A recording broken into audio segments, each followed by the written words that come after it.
हमारे एक पड़ोसी बहुत ही गरीब घराने के थे। उनकी एक बेटी थी जो पाँव से माजूर थी, इसलिए रोजाना हमारे घर आ जाती और मेरी बीवी से कहती कि खाने के लिए कुछ दे दीजिए और सदका वगैरह भी मुझे दे दीजिएगा। ऐसे में मेरी बीवी रोजाना खाना दे देती थी या कुछ तो पैसे दे दिया करती थी। वो माजूर लड़की मेरी बीवी से खाना लेकर अपने घर चली जाती। रोज का सिलसिला जारी था। एक दिन बीवी घर पर नहीं थी तो ऐसे में पड़ोस की बेटी माजूर लड़की हमारे घर आई थी। रोज की तरह मामूल के मुताबिक वो खाना लेने आई थी। इस वक्त मेरी बीवी घर पर नहीं थी, मैं अकेला घर पर था, इसलिए मौके का फायदा उठा के मैं इस माजूर लड़की के साथ वो सब कुछ करके इसकी इज्जत को दागदार कर दिया। वो लड़की रोती रही, चिल्लाती रही, चीखती रही, लेकिन इसकी माजूर टांगों की वजह से वो उठकर भाग भी ना सकी थी। वो लड़की रोती हुई अपना सारा मामला अल्लाह पर छोड़ दिया था। वो उठकर वहां से चली गई। अब रोजाना मैं अपनी हवस भरी निगाहों से इसे देखता था और मौके का फायदा उठाकर इसके साथ हर रोज इसकी इज्जत को ताज़ा करता रहा।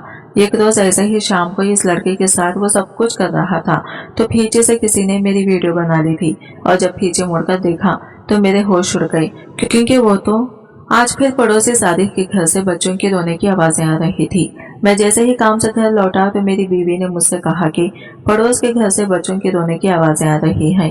वो बिल्कुल अफसरदा होते हुए मुझसे कह रही थी। मैं तो काम से थका हारा लौटा था। एकदम रेशमा की बात सुनकर मुझे बहुत गुस्सा आया था और इसे कहने लगा, तुम क्यों इतनी इन लोगों की फिक्र करती हो? अगर इसके बच्चे रो रहे हैं तो इसका मसला है, हमारा नहीं। तुम क्यों इन लोगों की इतनी फिक्र करती हो? और मैं कब तक जा जाकर इनके बच्चों का रोता हुआ मुंह बंद करूंगा? तुम अपने घर की फिक्र करो, लोगों की फिक्र मत करना छोड़ दो। ये कहता हुआ मैं अपने कमरे में चला गया। सादिक मेरे साथ वाले घर में रहता था। वो यह हाथ से माजूर था और पिछले कई माह से वो बेरोजगार था। मेरी बीवी तो बहुत रहमदिल वाली थी और इसलिए ज्यादातर इनकी फिक्र किया करती थी। हमारी शादी को 5 साल गुजर चुके थे, लेकिन हमें अभी तक कोई औलाद नहीं हुई थी। जब भी मेरी पड़ोस के बच्चे रोने लगते तो मेरी बीवी को बर्दाश्त नहीं होता। वो इन पे रहम खाती और मुझे बार बार मजबूर करती कि मैं इनके घर जाकर सादिक और इसके बच्चों की मदद करूं, और मेरी बीवी के कहने पर मैं अक्सर ऐसा ही करता था। लेकिन पिछले कुछ दिनों से मेरा ज़हन कहीं अटक कर रह गया था, क्योंकि मेरा ज़हन बार बार इस चीज को देखने के लिए तड़पता था। क्योंकि जब से मेरी नजर आयशा पर पड़ी तो इसके हसीन चेहरे को देखकर मेरी नीयत खराब हो चुकी थी। वो इतनी खूबसूरत थी कि इसको देखते ही मेरे जिस्म की आग के शोले भड़कने लगे थे। हालांकि वो कभी भी बिना जरूरत के घर से बाहर नहीं निकलती थी, लेकिन एक दिन जब मैं खाना देने के लिए इनके घर गया तो वो घर में कोई नहीं था और सादिक की बीवी बीमार होने की वजह से बिस्तर पर पड़ी हुई थी और सादिक भी घर पर नहीं था, इसलिए आयशा खाना लेने के लिए आ गई। वैसे तो मेरी बीवी भी भला की हसीन थी, लेकिन आयशा की कच्ची उम्र को देखकर मेरे जज्बात उभर रहे थे और आयशा का फिगर भी जानलेवा था। मैं जब इसे देखा देखता ही रह गया। मर्दों को तो हलाल के सामने हराम ही पसंद आता है और जब लड़कियों को देखते ही तो अपनी ख्वाहिशों को मिटाने के लिए किसी भी हाल पर निकल पड़ते हैं। जब मैंने आयशा को देखा तो मेरे फीलिंग्स बढ़ गई थी। मैं किसी भी हाल में इसके साथ एक रात गुजारना चाहता था। मैंने एक बात सुना था मोहल्ले के लड़कों से कि आयशा दिन के वक्त कहीं बाहर जाती है और शाम को वापस आती है। मैं भी इसी मौके की तलाश में था कि जब भी मुझे मौका मिले मैं आयशा के साथ मुलाकात करूं। वो लोग बहुत ही ज्यादा गरीब थे और गैरतमंद भी थे। अगर आयशा के घर में किसी को भी मेरी नीयत के बारे में भनक भी पड़ जाती तो वो मुझे जान से मार डालते। लेकिन एक दिन मेरी किस्मत ने मुझे साथ दे दिया और फिर कुदरत भी मुझ पर मेहरबान हो गई थी, क्योंकि एक दिन मेरी बीवी की तबीयत बहुत ही ज्यादा खराब हो गई थी। तो फिर रेशमा की तबीयत बहुत ही ज्यादा खराब होने की वजह से मेरी सास ने रेशमा को अपने घर ले गई। ये बात आस पड़ोस को किसी को भी मालूम नहीं थी। मैं इस रोज काम पर भी नहीं गया था। मुझे अब मौके की तलाश थी कि कब सादिक के घर जाता खाना देने के लिए और इन भूखे बच्चों को खाना देकर कब मैं आयशा को अपने पास बुलाऊं। हमारे मोहल्ले में दिन के 11 बजे सब अपने अपने कामों में बिजी हो जाते और ऐसे में मोहल्ले की गलियां सुनसान हो जाती। अब मैंने इस वक्त ढेर सारा खाना पैक करवाया और खाना लेकर सादिक के घर पर पहुंच गई और दरवाजे पर दस्तक देकर कहने लगा कि ये मेरी बीवी रेशमा ने खाना भिजवाया है आपके लिए। फिर से खाना लेने के लिए आयशा ही मेरे पास आई थी।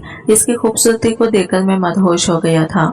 मेरी नजरें इसकी वजह से आर पार हो रही थी। मैं चाहकर भी इससे नजरें नहीं हटा पा रहा था। मैंने इसे बहाने से बताया कि मेरी बीवी रेशमा की तबीयत कुछ ठीक नहीं है और वो बड़ी तकलीफ में है। अगर हो सके तो आज दिन में घर का कुछ कामकाज तुम कर दो। आयशा ये सुनते ही अंदर गई और अपनी माँ से यह कहा कि इसे रेशमा बाजी बुला रही है। मेरे पीछे पीछे ही मेरे घर चली आई। हमारा बेडरूम काफी अंदर बना हुआ था और इसके सामने मजीद 2 कमरे भी थे। मैंने पहले घर का गेट बंद किया, फिर लिविंग रूम का दरवाजा भी बंद कर दिया और फिर आयशा के अंदर जाते ही मैंने दरवाजा बंद कर दिया। आयशा एकदम घबरा गई थी। वो बेडरूम का दरवाजा जोर जोर से बजा रही थी। मैंने कमरे के दरवाजे पर पहुंचकर इससे कहा कि देखो आयशा, तुम्हें मदद की जरूरत है और मुझे तुम्हारी। अगर हम दोनों ही एक दूसरे का ख्याल करें तो तुम्हारा मसला भी हल हो जाएगा और मेरा भी। और अगर तुमने चिल्लाकर किसी को मुतवज्जा करने की कोशिश भी की तो मैं साफ साफ कह दूंगा कि मेरी बीवी कल रात से घर नहीं है और तुम जानबूझकर मुझसे मिलने घर आई थी। और जब मैंने तुम्हारी बात नहीं मानी तो तुमने शोर मचा दिया।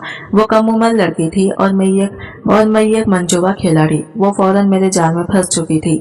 इसकी रोने की आवाज अब कम हो चुकी थी। मैं फौरन कमरे में दाखिल हुआ। मेरे हाथ में कोल्ड ड्रिंक का गिलास था जिसमें मैंने ये खास किस्म की दवा मिला रखी थी जिससे मेरा और इसका फायदा हो जाना था और मुझे बाद में कोई खौफ भी न रहता। मैंने इसे बड़े प्यार से वो कोल्ड ड्रिंक पिला दी। वो अपने हाथों को जोड़ जोड़ कर मुसलसल मेरी मिन्नतें कर रही थी और कह रही थी कि जैन भाई मुझे जाने दें, अगर मेरे अब्बू को मालूम हो गया तो वो मुझे जान से मार डालेंगे। मैंने इसके हाथ थामकर इससे कहा, शहजादी तुम अब्बू की फिक्र ही मत करो, मैं तुम्हारे अब्बू को कुछ पता नहीं चलने दूंगा और इस काम के बदले में तुम जब चाहो मुझसे पैसे ले सकती हो। वो ये सुनकर बहुत बुरी तरह से कांप रही थी। रो रो कर इसका गला खुश्क हो गया था। मैंने इसे जबरदस्ती कोल्ड ड्रिंक पिलाई और कुछ ही देर में वो मेरी बातों में ढलक गई। मेरे जहन पर इस वक्त शैतान सवार था और मैं कुछ भी सोचने समझने की हालत में नहीं था।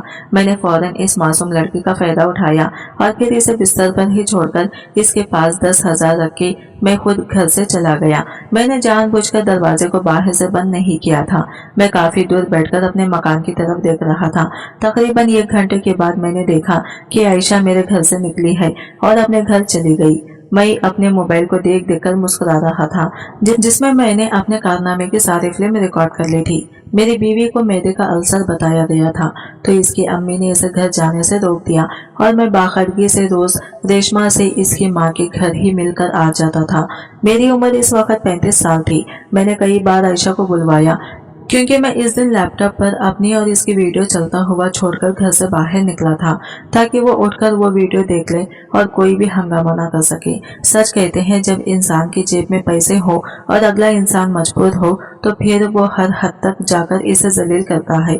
मेरा भी यही हाल था। मैंने सादिक की बीवी जिसे मैं भाभी कहता था इसे जाकर बात की और कहा कि अगर वो चाहे तो मैं इसकी बेटी आयशा को अपने एक दोस्त के घर में मुलाजिमत लेकर दे सकता हूँ।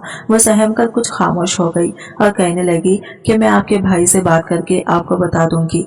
वो गरीब औरत समझती थी कि मेरी बीवी इनकी मदद करती है। जब भी आयशा पैसे ले जाकर अपनी माँ को देती थी। इस बात को 20 दिन होने को आए थे। रेशमा वापस घर आ गई थी। अब मैं आयशा से मिलने की कोई सूरत नहीं निकाल पा रहा था, इसलिए दिन ब दिन मेरा मिजाज भी गुस्सा बढ़ता ही जा रहा था। मैं छोटी छोटी बातों पर रेशमा को बहुत बुरी तरह से झिड़क कर रख देता था। कुछ वो बीमारी की बात परेशान थी और कुछ मेरे बदलते रवैये से वो छोटी छोटी बातों पर रोने बैठ जाती। आज से पहले मैंने कभी भी इसे बे औलादी का ताना नहीं दिया था, लेकिन अब मैं बात बात पर इसे बे औलादी का ताना देता था और वो खामोश होकर मेरी तरफ देखती रह जाती है। और फिर एक रोज गली से गुजरते हुए आयशा ने मुझे आवाज दी थी। सादिक को अब तक कोई काम नहीं मिला था। वो हर रोज जाकर मजदूरों की चौक पर बैठ जाता था और फिर शाम को खाली हाथ वापस आता था। इसने डरते डरते मुझे कहा कि जैन भाई घर में खाने को कुछ भी नहीं है और मेरी छोटी बहन को सख्त बुखार है, हमारी मदद करें। वो गले का लिहाज करके मुझे भाई कह रही थी, लेकिन फिर भी मेरा ज़मीर ना जागा और मैंने चंद पैसे देने के बहाने इसका हाथ पकड़कर मरोड़ दिया और इसे कहा कि अगर इसे पैसे चाहिए तो फिर वो अपनी माँ को राजी करे। इसका खूबसूरत चेहरा बिल्कुल जद पड़ गया था। इसकी आंखों के नीचे पड़े हल्के इसे इसकी उम्र से कहीं बड़ा दिखा रहे थे। वो गर्दन झुकाकर अंदर चली गई। मेरे अंदर का हैवान मुसलसल मौके की तलाश में था। मैं शाम को काम से घर लौटता था तो मेरी बीवी रेशमा मुझे बड़ी अजीब से नजरों से देख रही थी। मेरे दिल में एकदम चोर जागा और मुझे लगा शायद आयशा ने इसे मेरे करतूत बता दिए हैं। मैं सीधा अंदर जाकर लेट गया। वैसे तो रेशमा मेरे घर पहुंचते ही मुझे खाना पूछने लगती थी, लेकिन आज ऐसा नहीं हुआ था। मेरे अंदर बेचैनी सर उठा रही थी। मैंने फोन कान से लगाया और झूठ मूठ का बात करते हुए घर से बाहर निकल गया था।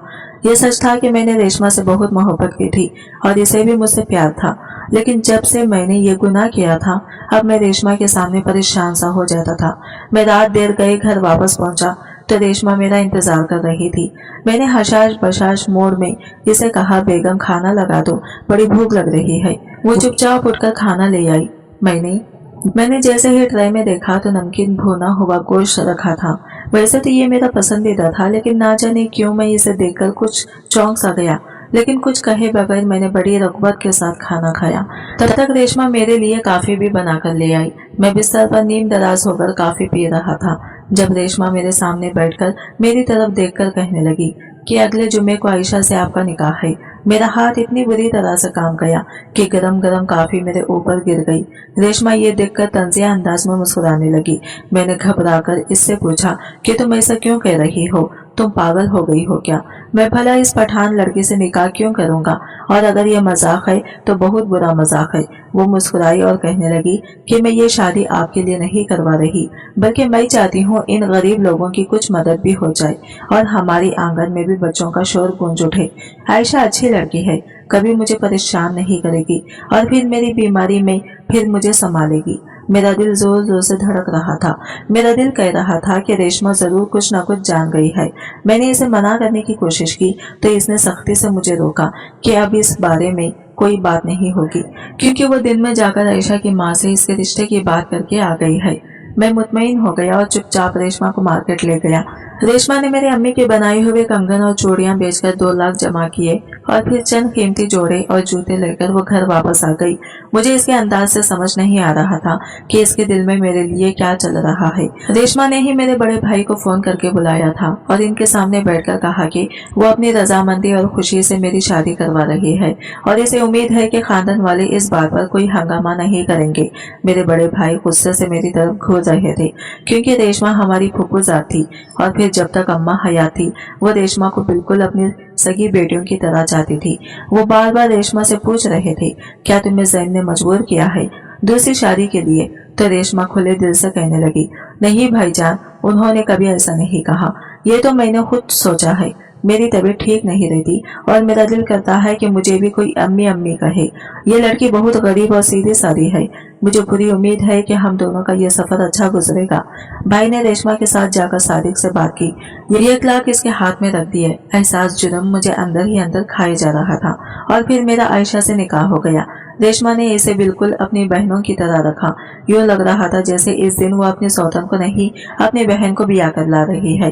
रेशमा की खामोशी से मुझे बहुत डर लगता था। सब कुछ मामूल के मुताबिक हो रहा था। मैं रेशमा के सामने आयशा के साथ बहुत मुहतात होकर चलता था कि कहीं इसे ये अंदाजा न हो जाए कि हम दोनों के बीच में पहले से ही कुछ था। अभी शादी को 1 महीना भी नहीं हुआ था कि रेशमा ने मुझे बताया कि आयशा माँ बनने वाली है। मैं समझ रहा था कि ये सब एक ख्वाब है।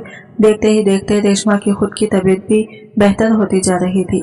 मैं सारा दिन दफ्तर में सर खपाता था और फिर शाम को जब घर लौटता तो मेरी दोनों बीवियां इस तरह से मुझे मिलती थी जैसे इनके बीच में कोई भी इख्तलाफात नहीं है।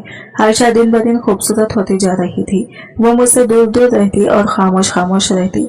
मेरे घर वालों को जब ये बात मालूम हुआ कि मैं बाप बनने वाला हूँ तो इनकी खुशी भी देखने वाली थी। सब लोग रेशमा की तारीफ करते थे कि इसने अपने शौहर की मोहब्बत में इतनी बड़ी कुर्बानी देकर इसे औलाद जैसी नेमत दे दी।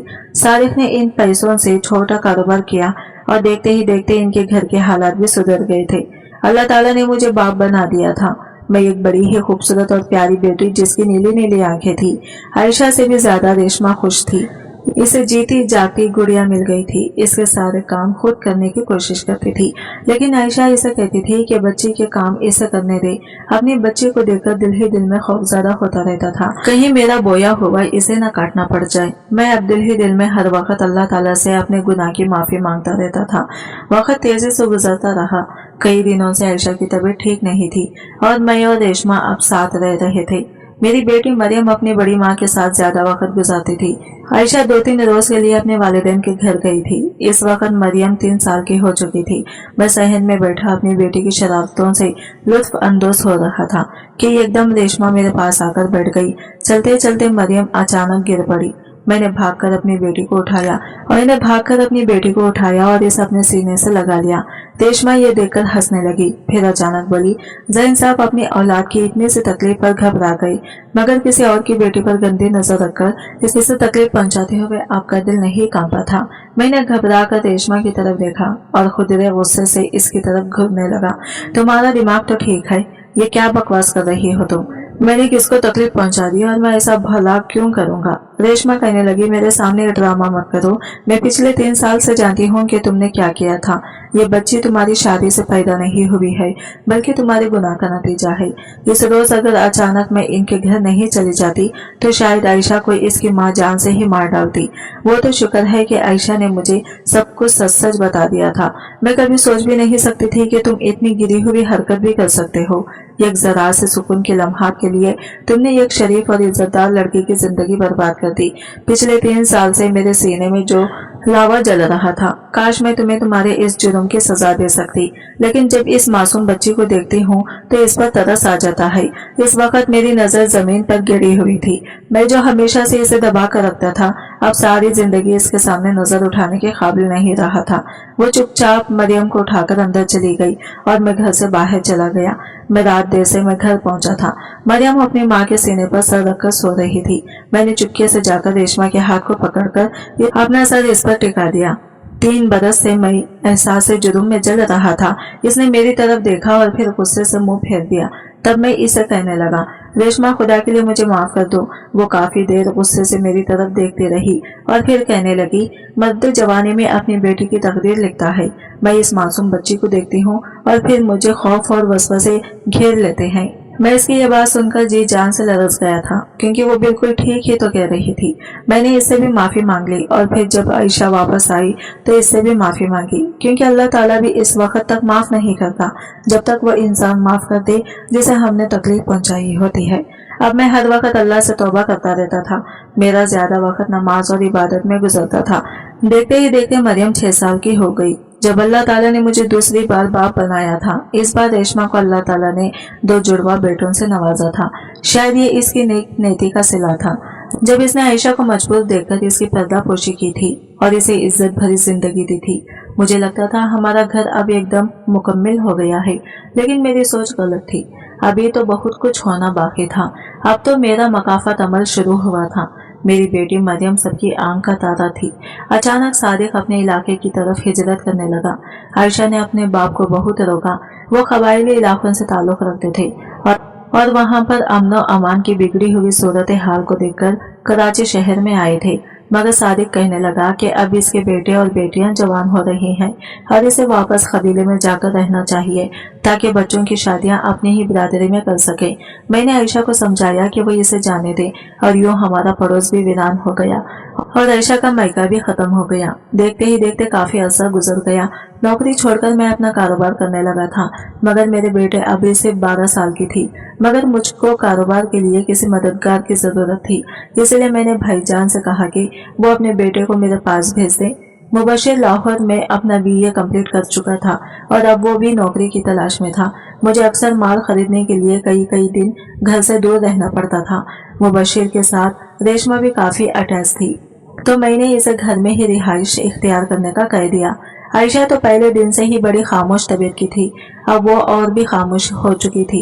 मुझे लगता था जैसे इसे मुबशिर का इस घर में रहना कुछ पसंद नहीं है, लेकिन मैंने इससे इस बारे में बात करने की कोशिश नहीं की, क्योंकि इस वक्त मुझे हेल्पर की सख्त जरूरत थी। मरियम ने अपनी माँ के नक्शे चुराए थे। वो इतनी खूबसूरत थी कि इसे देखने वाला बस देखता ही रह जाता है। मैं कपड़े की मार्केट में कई दिन लाहौर और फैसलाबाद गुजारता था और पीछे घर में मेरी दोनों बीवियां मेरे बच्चों का ख्याल रखती। मेरे ज़हन से मेरी 2 गलती तकरीब मिट चुकी थी। मैंने कभी ख्वाब में भी नहीं सोचा था कि कुछ गलतियां इतनी भयानक होती हैं कि वो इंसान की पूरी जिंदगी पर एक गहरी छाप छोड़ जाती हैं, और मेरे साथ बिल्कुल ऐसा ही हुआ। آج کل موبائل اور نیٹ کا دور چل رہا ہے، بچے کے ہاتھ میں موبائل فون ہے۔ ماں باپ کو کچھ معلوم نہیں کہ بچہ موبائل کا صحیح استعمال کر رہا ہے یا پھر کچھ غلط۔ نہ جانے کیسے مریم کسی لڑکے سے بات کرنے لگ گئی اور دیکھتے ہی دیکھتے وہ گھر سے کالج جانے کا کہہ کر نکلتی اور اس لڑکے کے ساتھ وقت گزار کر واپس آ جاتی۔ ایک دو بار مبشر نے اسے اس لڑکے کے ساتھ دیکھا تو اسے روکنے کی کوشش کی، تب مریم نے الٹا مبشر پر یہ الزام لگا دیا کہ وہ اسے پریشان کرتا ہے اور غلط تعلقات رکھنے کے لیے مجبور کر رہا ہے۔ جب یہ بات میری دونوں بیویوں کو پتہ لگی تو عائشہ نے فوراً مریم کی بات پر یقین کر لیا، لیکن ریشما نے اس بات کو ماننے سے انکار کر دیا کیونکہ وہ مبشر کو بہت اچھے طریقے سے جانتی تھی۔ عائشہ نے غصے سے مجھے فون کیا اور کہا کہ میں فوراً مبشر کو اس کے گھر سے چلتا کروں ورنہ وہ اپنی بیٹی کو لے کر اپنے باپ کے پاس چلی جائے گی۔ میں یہ سن کر ایک دم غصے سے پاگل ہو گیا۔ میں پہلے ہی کاروبار میں اس قدر الجھا ہوا تھا، اوپر سے گھر کی طرف سے اس قسم کی پریشانیوں کو میں ذرا بھی سنبھال نہیں سکتا تھا۔ میں نے ریشما کو فون کیا اور اسے کہا کہ وہ مبشر سے اچھی طرح سے معلوم کرے، لیکن اس سے پہلے ہی عائشہ نے مبشر کو بہت بری طرح سے ذلیل کیا اور دل برداشتہ ہو کر مبشر واپس لاہور چلا گیا اور ریشما اسے روکتی رہ گئی، لیکن وہ صرف اتنا کہہ کر گیا کہ جب حقیقت آپ لوگوں کو معلوم ہوگی تب تک شاید بہت دیر ہو جائے گی۔ عائشہ اور ریشما کے بیچ میں مبشر کو لے کر جو غلط فہمیاں ہوئی تھی اسے مریم ہوا دے رہی تھی۔ ہم نے تو کبھی اسے نہیں بتایا تھا کہ وہ عائشہ کی بیٹی ہے، لیکن باہر کے لوگوں نے رفتہ رفتہ اس کا دماغ خراب کر دیا تھا۔ عائشہ نے ریشما کو صاف کہہ دیا تھا کہ وہ اس کی بیٹی سے جلتی ہے۔ ریشما اندر ہی اندر ٹوٹ گئی اور اس نے اس معاملے پر بالکل چپ سادھ لی۔ میں جب 15 دن بعد گھر پہنچا تو گھر کی فضا کافی خراب ہو چکی تھی۔ میرے وہ بچے جو کبھی کسی کو سوتیلا اور سگا نہیں سمجھتے تھے اب اپنی اپنی ماؤں کو دیکھ کر ایک دوسرے سے پیٹ پھیر کر چل رہے تھے۔ میں نے مبشر سے فون پر بات کر لی تھی، اس نے مجھے مریم کی ساری کارستانی بتائی تو میں گھر پہنچتے ہی مریم کو لے کر اپنے کمرے میں آ گیا۔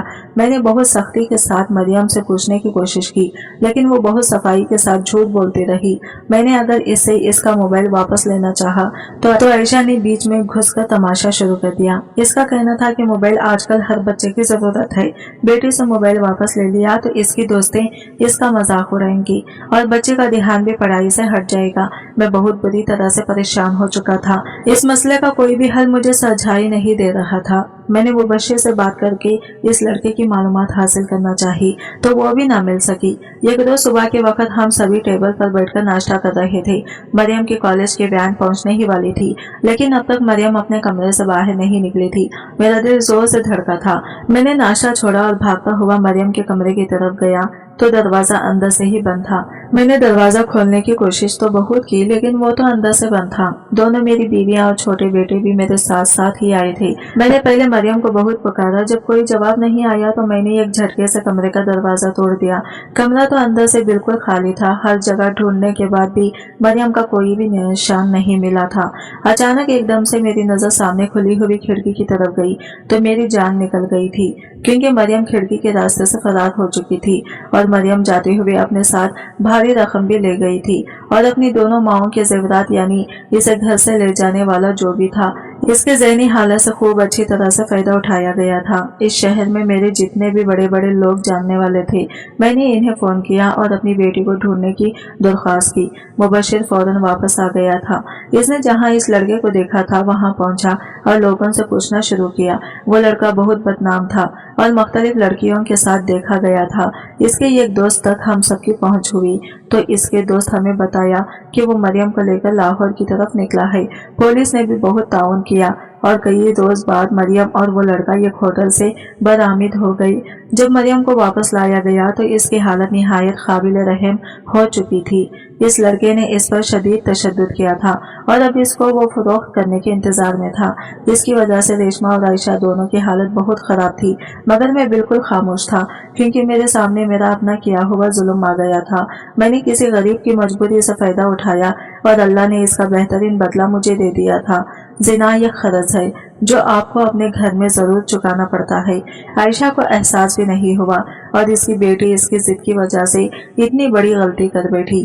ریشما نے کبھی مریم کو سوتیلی اولاد نہیں سمجھا تھا، لیکن جب غلط فہمیاں دل میں پیدا ہو جائے تو اکثر ایسا ہی ہوتا ہے۔ मेरा दिल था कि मैं अपनी जान ले लूं, लेकिन फिर मेरी जिंदगी अपने 2 छोटे मासूम बच्चों पर पड़ी और दोनों बीवियों के चेहरे देखकर मैंने खुद को इस इरादे से बाज रखा, क्योंकि मेरे जानने के बाद इन लोगों के साथ क्या होता। मुबशिर ने इस मौके पर मेरा बड़ा साथ दिया। इसने चुपचाप मरियम से शादी करने के लिए रजामंदी दी थी और मेरी इज्जत दुनिया की नजरों में नीलाम होने से बच गई थी। मैंने मरियम को रेशमा के हवाले कर दिया था ताकि वो इसे समझाए, क्योंकि रेशमा एक समझदार औरत थी। मेरी दिलचस्पी हर चीज से खत्म हो चुकी थी। मुबशिर ने मेरा घर और मेरा कारोबार दोनों संभाल लिए थे। कुछ जुर्म ऐसे होते हैं जिनका बदला इस दुनिया में ही मिल जाता है। मैं अल्लाह ताला से मुसलसल इस्तग़फ़ार करता रहता हूँ। नज़र की हिफाजत बहुत ज़रूरी है। अल्लाह पाक हम सभी को ऐसी घड़ियों से बचाए और अल्लाह पाक हम सबकी माँ, बहनों और बेटियों की इज्जत की हिफाजत करे। आज की वीडियो कहानी आपको कैसी लगी कमेंट करके ज़रूर बताइएगा और वीडियो अच्छी लगी है तो लाइक शेयर ज़रूर कीजिएगा।